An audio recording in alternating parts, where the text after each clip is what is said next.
Hi guys, मेरा नाम है अभिषेक और आप देख रहे हैं माई टेक लर्नर। और आज की वीडियो से हम स्टार्ट करने वाले हैं आर्डिनो प्रोग्रामिंग की सीरीज, जहां पर हम बेसिक से एडवांस लेवल तक आर्डिनो प्रोग्रामिंग सीखेंगे। और आर्डिनो प्रोग्रामिंग के साथ साथ हम कुछ एप्लीकेशंस भी करेंगे। पर हम यहां पर यूज कर रहे हैं Arduino Uno R4 minima board का, जो कि आर्डिनो की तरफ से लेटेस्ट बोर्ड है। आर्डिनो ने अपना 4th वर्जन लॉन्च किया, जिसमें 2 बोर्ड लॉन्च किए। Arduino Uno R4 सीरीज पर 2 बोर्ड लॉन्च किए। The first one is Arduino Uno R4 Bilma and second is Arduino Uno R4 Wi-Fi। तो Arduino Uno R4 Bilma और Wi-Fi में केवल इतना डिफरेंस है कि Arduino Uno R4 Bilma single chip use कर रहा है, जो कि 32 bit ARM Cortex M4 micro processor की चिप है। और ये Arduino फैमिली की फर्स्ट चिप है जो कि 32 बिट आर्किटेक्चर पर काम कर रही है। चिप का नाम है Reniaf RA4 M1 micro controller. और ये Arduino Uno R4 wifi board पर भी सेम चिप यूज है, बट वहाँ पर IoT एप्लीकेशंस के लिए ESP32 F2 बोर्ड दिया गया है, जो कि इनबिल्ट बोर्ड है। और उस बोर्ड का यूज करते हुए आप wifi and Bluetooth capabilities and BLE capabilities को यूज करके आप IoT एप्लीकेशंस कर सकते हैं। तो अगर आप IoT एप्लीकेशंस करना चाहते हैं तो आप बोर्ड ले सकते हैं Arduino Uno R4 वाईफाई, और बेसिक के लिए आप ले सकते हैं Arduino Uno R4 मिनिमा। अब यहाँ पर केवल आपको वाईफाई ब्लूटूथ कैपेबिलिटी नहीं मिलती है, और बाकी सारे फीचर्स बिल्कुल सेम है वाईफाई बोर्ड की तुलना पर। तो अगर हम कंपेयर करते हैं Arduino Uno R4 मिनिमा को और Arduino Uno R3 को, जो कि हम पहले बोर्ड यूज करते थे, जैसा कि आपको डिस्प्ले पर दिख रहा होगा। तो सबसे पहले बात करते हैं, तो यहाँ पर जो Arduino Uno R3 पर चिप यूज होती थी पहले, वो चिप यूज होती थी Atmega 32HP, जो कि 8 bit AVR risk based micro controller था, जो कि 8 बिट आर्किटेक्चर पर काम करता था। बट अब इसने बहुत ही बड़ा अपग्रेडेशन लाया है, जो कि 32 bit ARM Cortex M4 micro processor पर काम कर रहे हैं, Renias RA4 M1 चिप का यूज करते हुए।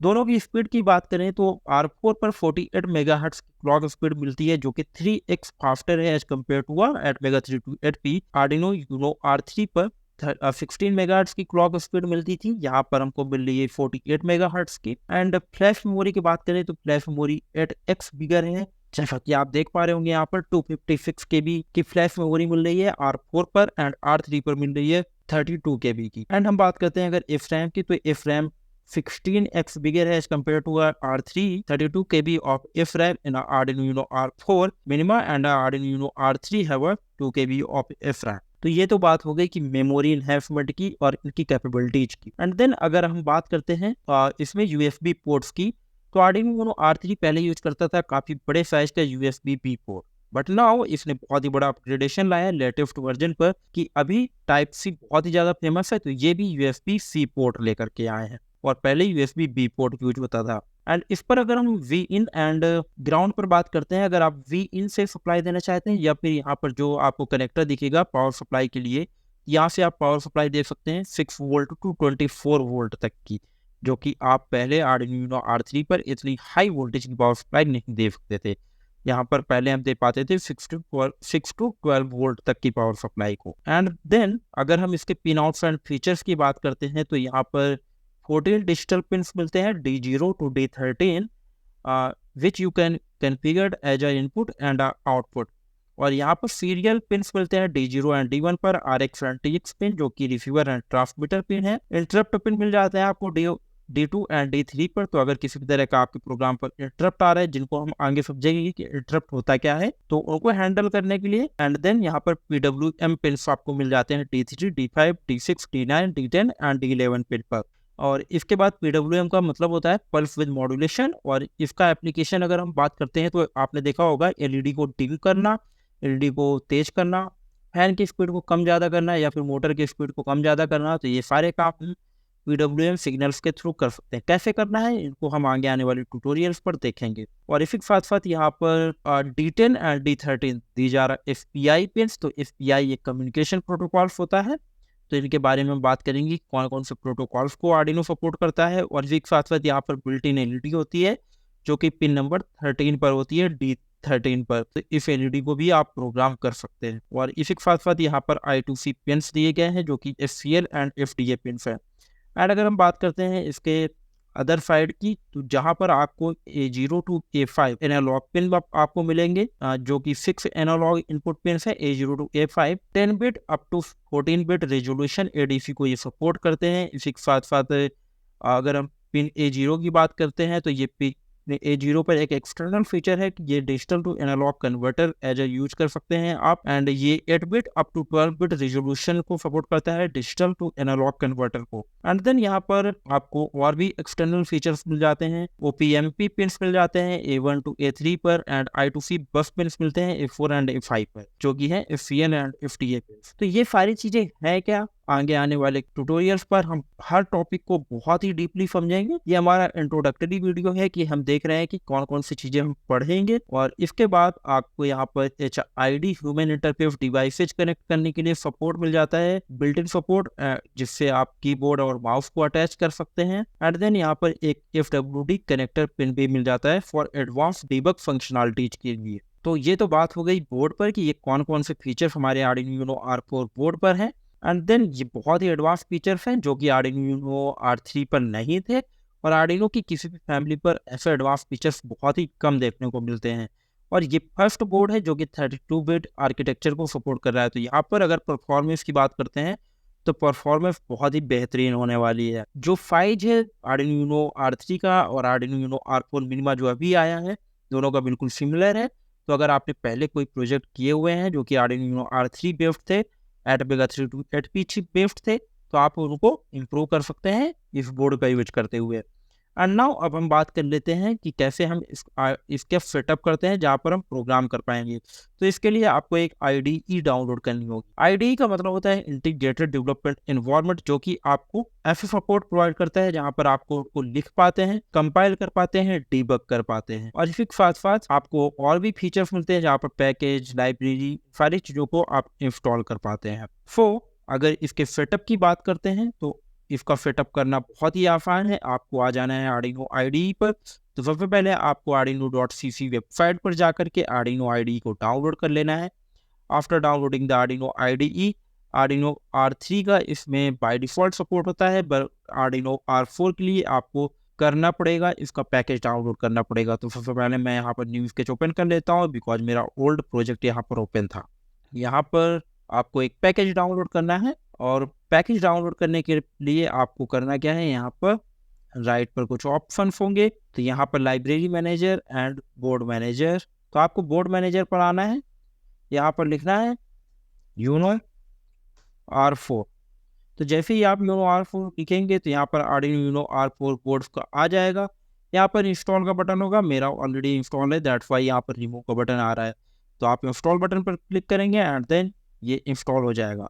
आफ्टर दैट आपको टूल्स पर आना है, टूल्स पर आने के बाद बोर्ड पर आना है, और यहाँ पर आपको दिखेगा Arduino UNO R4 बोर्ड्स। सो Arduino UNO ने 2 वर्जन लॉन्च किए, Arduino UNO R4 minima and Arduino UNO R4 wifi, जिसके बारे में हम पहले ही बात कर चुके हैं। तो आप अपने बोर्ड को यहाँ पर चूज कर लेंगे। आफ्टर दैट आपको करना क्या है, आपको Arduino UNO R4 को USB Type-C के साथ में अटैच कर देना है। यहाँ अटैच करने के बाद आपको पोर्ट चूज करना होगा। पोर्ट चूज करने के लिए एंड अगेन आप टूल्स पर जाएंगे, पोर्ट पर आएंगे, एंड देन यहाँ पर सीरियल पोर्ट्स आपको 4 होगा। तो मेरे में 4 है, COM3 Arduino UNO R4 minima, तो मैं इसको चूज कर देता हूँ। आफ्टर दैट फाइल्स पर आएंगे एंड एग्जाम्पल्स पर आएंगे, बेसिक्स पर आएंगे, ब्लिंक स्केच को ओपन करने के। ब्लिंक स्केच को ओपन करने के बाद जैसे ही इस कोड को अपलोड करेंगे तो आप देखेंगे कि जो बिल्ट इन LED होती है वो पिन नंबर 13 पर होती है, और वो हमारी ब्लिंक होगी। तो मैं थोड़ा सा नीचे करता हूँ एंड देन इसको अपलोड करवाते हैं, बिकॉज हमने बोर्ड चूज कर लिया, पोर्ट चूज कर लिया। तो अब हम कोड को अपलोड करवा सकते हैं अपने बोर्ड पर।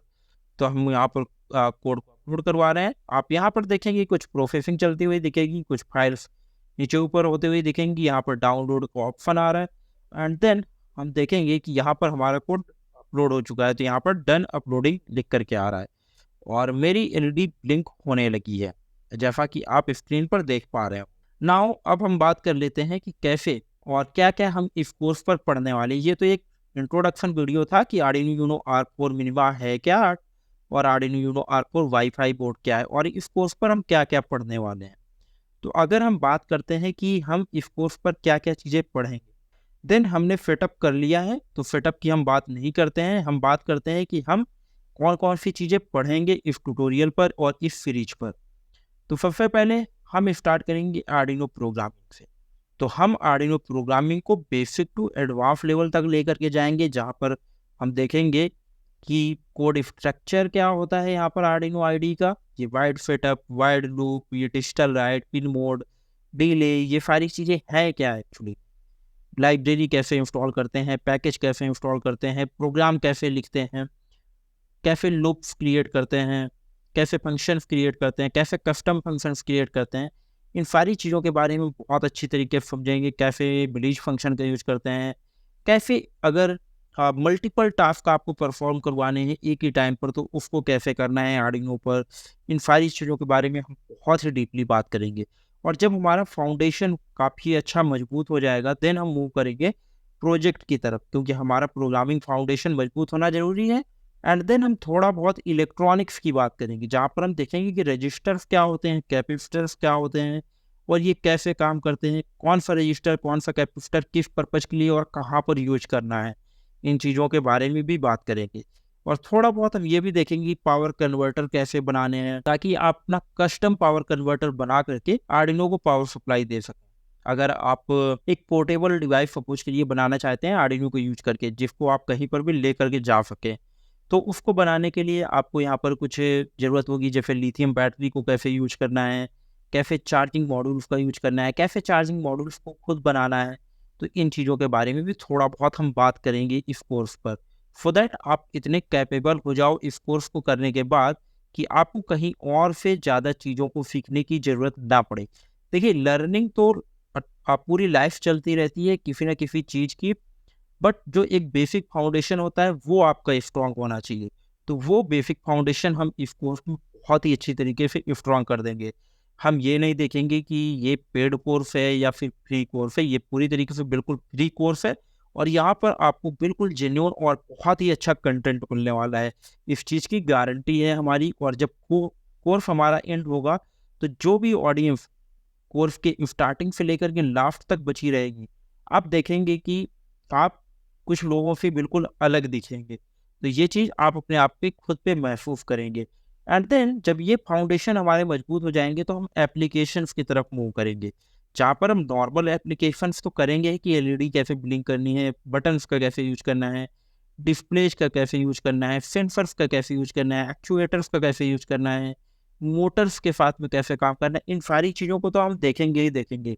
हम कुछ एडवांस चीज़ों को भी देखेंगे, जैसे कि इंडस्ट्रियल डिस्प्ले कैसे यूज़ करनी है। सपोज करिए आप कोई टच पैनल डिस्प्ले यूज़ करने वाले हैं, और इंडस्ट्री पर जिस डिस्प्ले को यूज़ करना हो, एचएमआई डिस्प्ले है, ह्यूमन मशीन इंटरफेस डिस्प्ले है, कैसे मशीन से इंटरेक्ट करते हैं एज अ डिस्प्ले। तो वहाँ पर कुछ ड्यून डिस्प्ले और नेक्सन डिस्प्ले जो इंडस्ट्रियल डिस्प्ले हैं, उन डिस्प्ले को भी हम यूज़ करके देखेंगे।